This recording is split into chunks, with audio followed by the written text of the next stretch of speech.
the Whelans being married to a Braggle, and you renting spots in your barn to a Whelan would kind of be a conflict of interest for you representing items in court with him.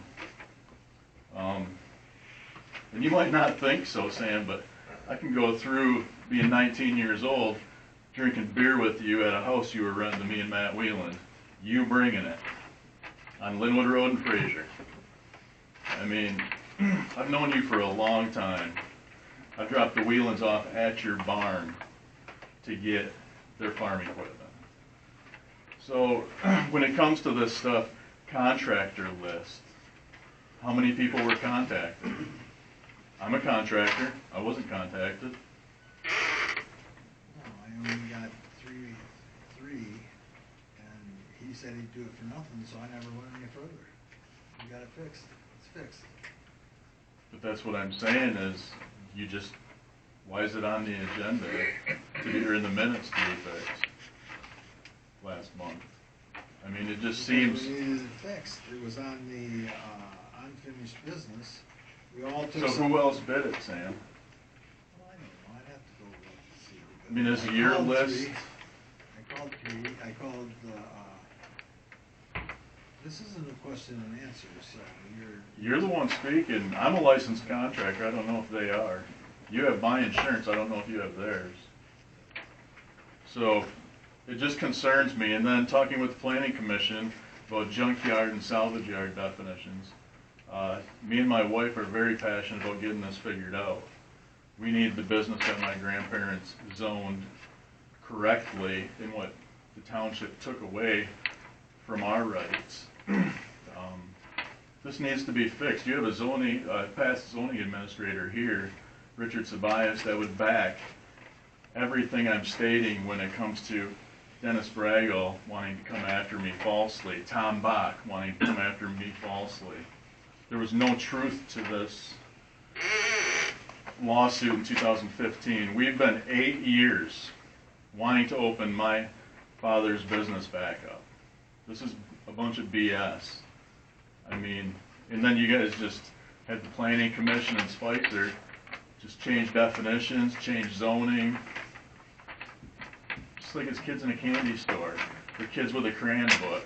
I mean, it's ridiculous how easy it is for some people who are your friends, who are your elite.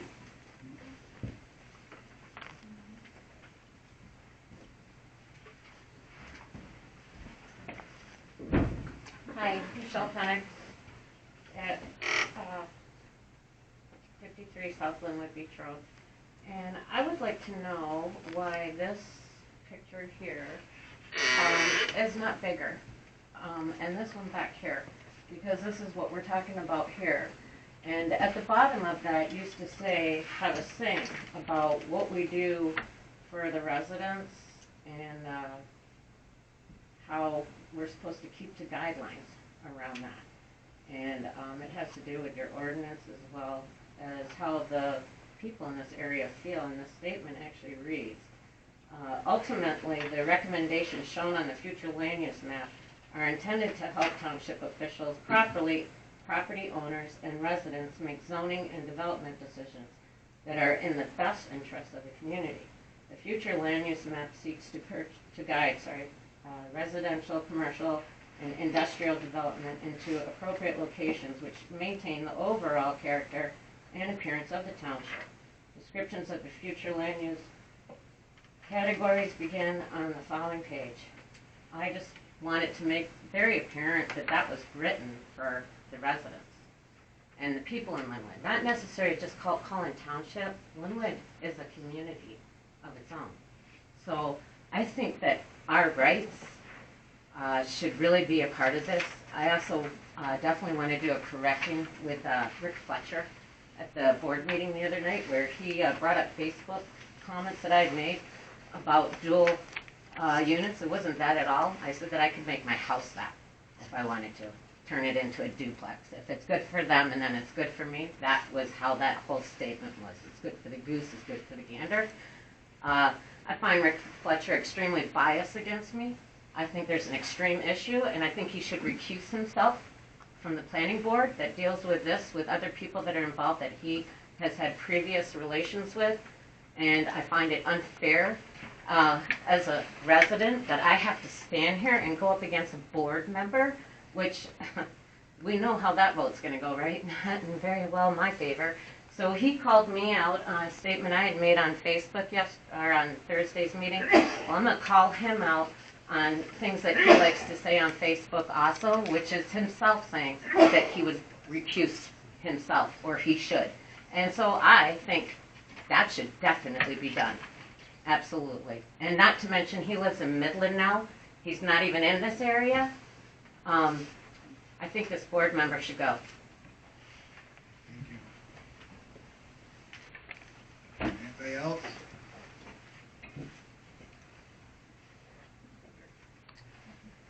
Hi, my name is Mike Rivard. I live at 1568 Fraser Road, Falcon. I lived there for 45 years. Back in last September, early October of this year, I gave the Quaquan Township Board of Trustees a petition of over 100 signatures of residents that live on Fraser Road in Quaquan Township. The Fraser Road residents that I met with agreed that there were areas of Fraser Road that were unsafe due to washed out roadways and potholes on both the east side and the west side of Fraser Road, extending from Beaver Road, extending to Linwood Road. Although there had been some minimal repair work done on Fraser Road, the vast majority of the road remains unrepaired and unsafe for traffic. I understand that the township contracts with the Bay County Road Commission for road work repair. I understand that they cannot repair the roads in the rain. I understand that that one of the machines have broken down, and I also understand now their second machine has broken down. I understand that they only have 2 machines, and both of them now are broken down. I understand that the roads. Understand that the roads are worse. There are other roads worse than Fraser Road. I understand the township has a budgeted amount of only $150,000 road repair of the mill. I understand all that, but I understand that in the real world of occupational work, be in the manufacturing area, the transportation area, the construction area, the healthcare area, or even in the educational area, if 100 people identified an area as unsafe, there would be an investigation, a plan of action, and there would be immediate action on the part of leadership to take charge of the safety issue with corrective action, regardless of the cost and regardless of the excuses. Safety issue, if a safety issue exists. I, along with the 100 people that signed the petition identifying Fraser as unsafe, are asking the township trustees to see Fraser Road gets repaired.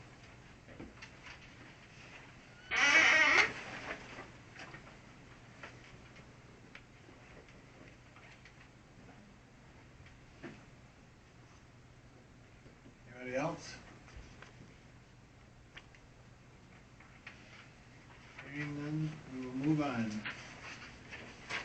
I actually,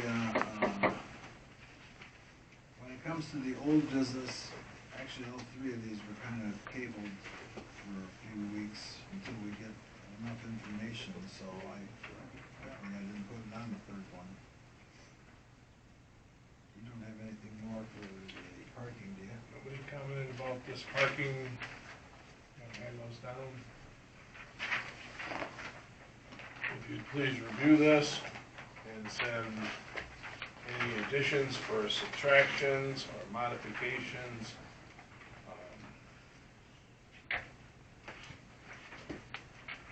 That could be revisited. There's been no input. I also had a commercial ordinance, it's 52 pages long. I don't think that's necessary. I think that we should be able to build off of a simple ordinance that you don't have an encyclopedia to figure out.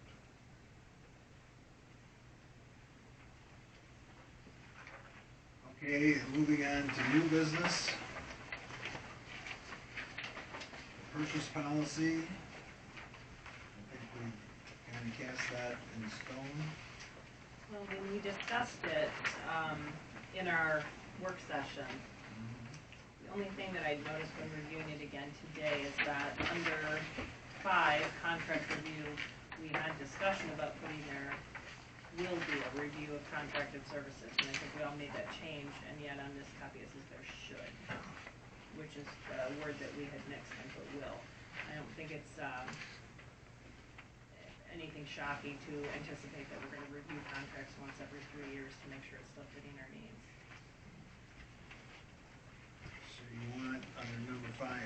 the should, will. Yes, there will be a review of contracted services. All right, I'll make a motion to approve the purchase policy with the word change on number 5 from should to will. I'll second that.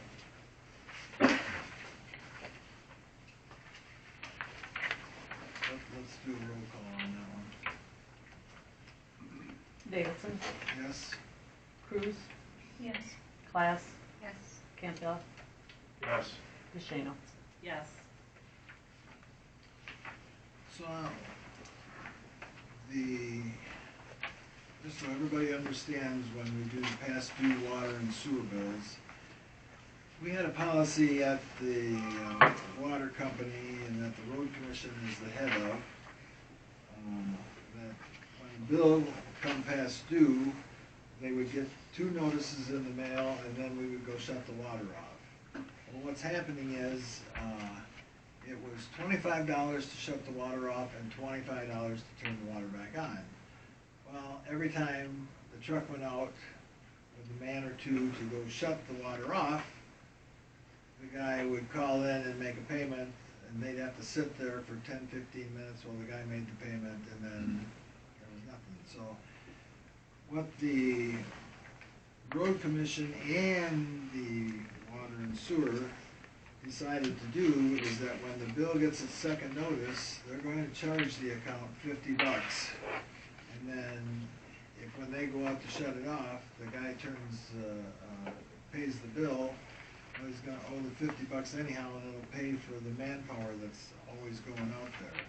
So they've asked us to do a resolution authorizing this $50. Now, at the beginning, they were asking that if we had a resolution, to change it. But as near as I can tell, I did not find an original resolution that spoke of the 25-25. So we've got another resolution here that speaks of the $50.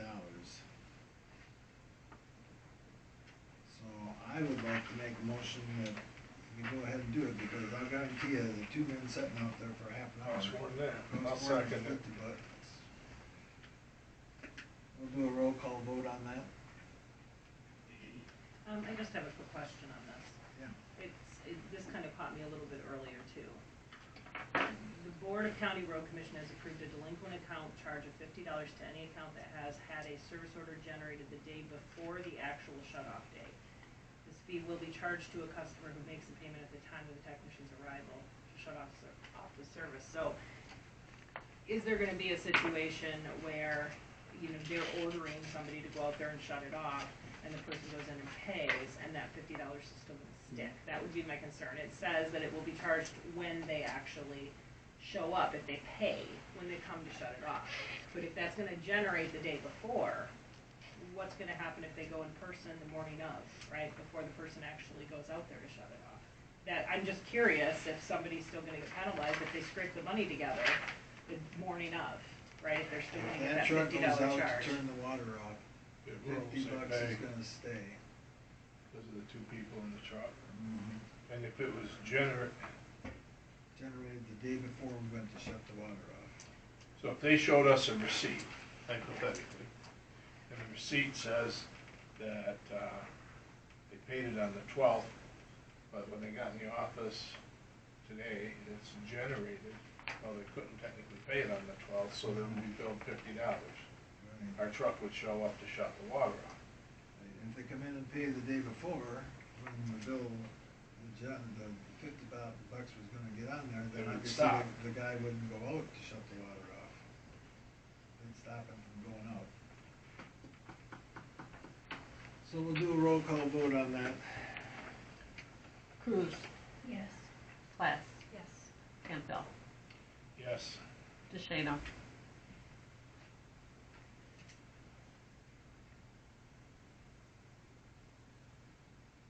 Yes. Davidson. Yes. All right. The county attorney is right on the ball.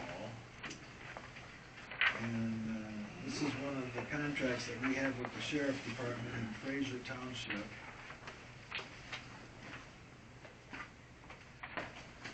And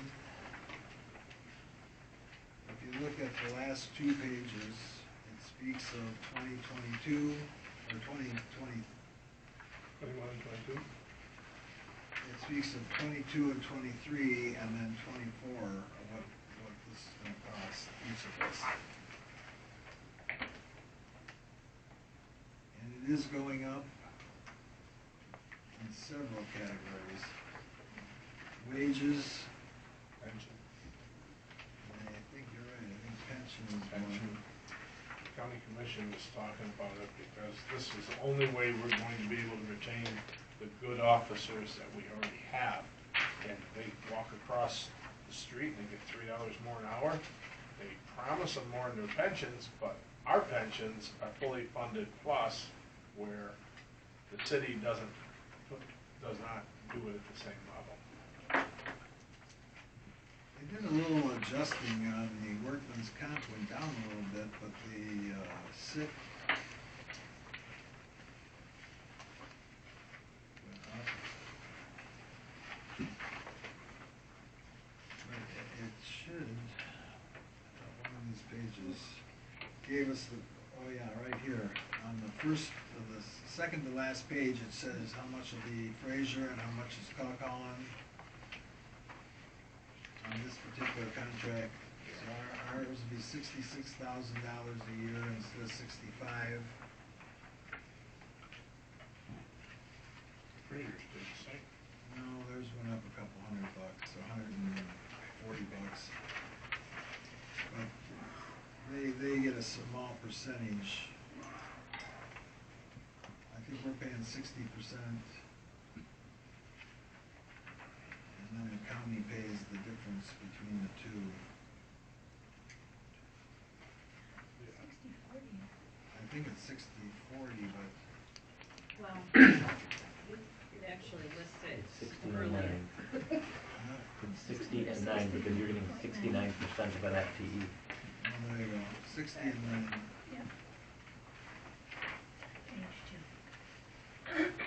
So, Well, I think one of the things,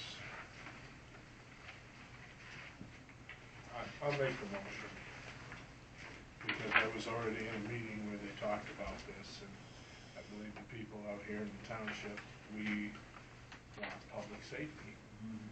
So I would make the motion to to accept the contract as written from the County Board of Commissioners.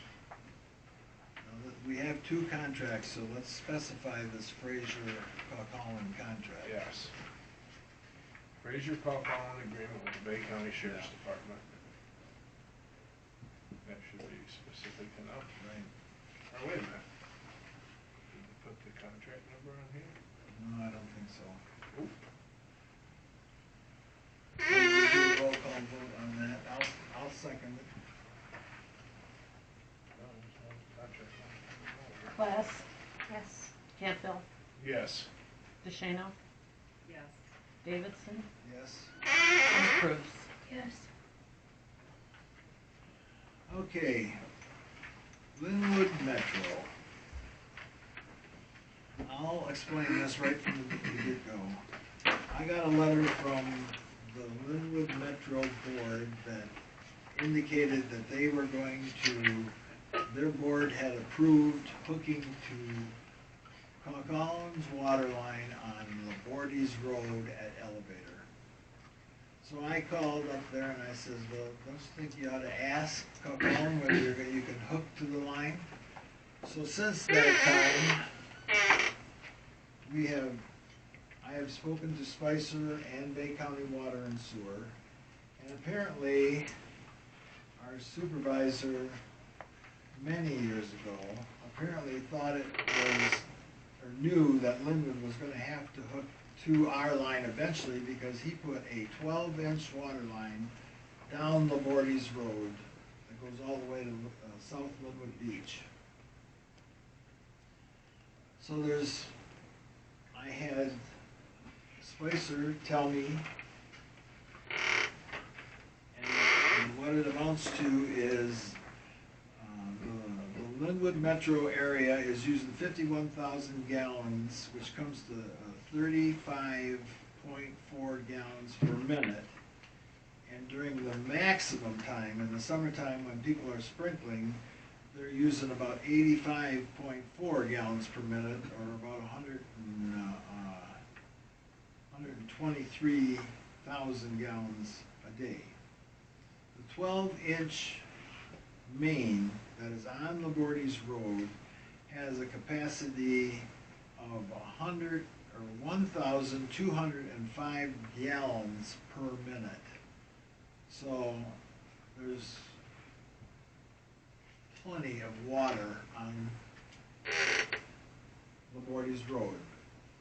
So then, when they decided to hook to our line, they not only had the bids lent out, they had picked a contractor, and Eagle gave them till December 31st to change their water system, either rebuild the plant because they were getting raw water off of well, I thought it was M13, but apparently there's a raw water line runs down the railroad tracks, and that's where they were getting their raw water from Midland Saginaw. So it was too much money to fix the treatment plant. It's too much money for them to cross 5 lanes of traffic to hook to Bay County Water. So they would like to hook to our Labordes Road at Elevator Road and put an 8-inch main into their system, which will run all the way up to where their treatment plant is now, and hook in there to service everybody and their water tower. So, I had a memorandum of understanding drawn up, because it's my opinion that I have no intentions on letting Linwood Metro own a water line in Calhoun Township. It wouldn't be fair to the people of the township if something happened that they wanted to do something with that line on Elevator Road and then had to go to Linwood Metro to do something. So, because the contract was already done with it's American Excavating, I got a map of Linwood Metro's district. It comes to about 845 feet from the center of Linwood Road south, down Elevator. And from that point to Labordes is in Calhoun Township. So I had Spicer figure out how much it was going to cost for the piping and the labor to put that line in from their South District line to Labordes. It looks like this whole bid, believe it or not, was almost $700,000 to put this line in. And but half of the cost of the line from their south border line to Labordes is around $100,000. 103 is what Spicer thinks it will be, but obviously we don't know the final bid until they put it in. Because they are making a ditch crossing there that they're going to have to bore, but it's all part of this bid. So what I did was I felt it only fair to the people of Linwood, who are in Calhoun Township, or half of them are, that we would pay for the $100,000. They would pay the balance to put this line in, but from their south border to Labordes Road, the line would belong to Calhoun. So we did a memorandum of understanding. It says that everything I just said to you